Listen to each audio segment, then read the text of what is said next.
Isa po sa mga itinala naming gagawin sa taong ito na tayo ay nagdiriwang ng Year of the Youth dito sa Pilipinas. Dahil ito rin ang ika-25 taon ng Episcopal Commission on Youth. Isa po sa gagawin nating activity ay ang pagkilala ng mga organisasyon at mga tao na nagkaroon ng malaking papel sa ngalan ng youth ministry dito po sa Pilipinas.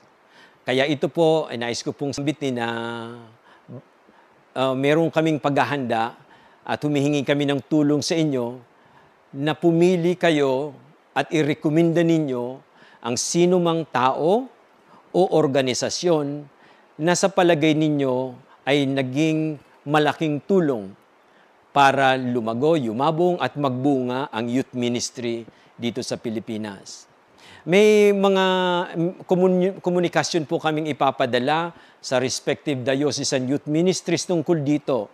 Sa lalong madaling panahon po ay ipaparating po namin ito sa ating mga kaobispuhan at sa lahat ng youth ministries sa buong Pilipinas para po makapaghanda sila. Ngayon pa man lang po ay nais ko lang sambitin na among others, ito po ang mga, for example, ang parang gauge para masabi po natin na ang isang tao o isang organization, isang group ay pwedeng matanghal na ito po, makatanggap pala ng tinatawag po namin itong Blessed John Paul II Youth Ministry Awards.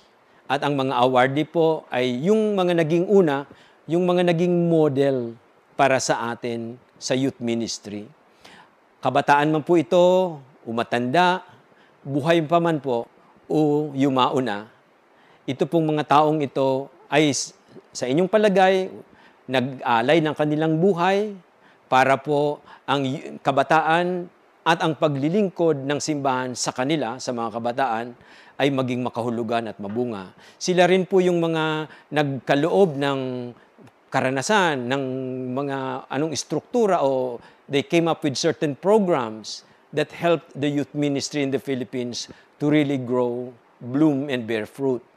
Ito rin po yung mga tao na hanggang ngayon siguro ay may malakas na impluwensya sa mga lokal na simbahan. Ito po ang more or less mga criteria na ibinibigay namin, ipinagkakaloob namin sa inyo para masukat lang po kung paano ninyo pipiliin at irerekomenda ang mga posible na tulap nitong awards na ito. Sana po ito po ay maging daan para ma-inspire tayo. Magkaroon tayo ng mga tunay na modelong kikilalanin.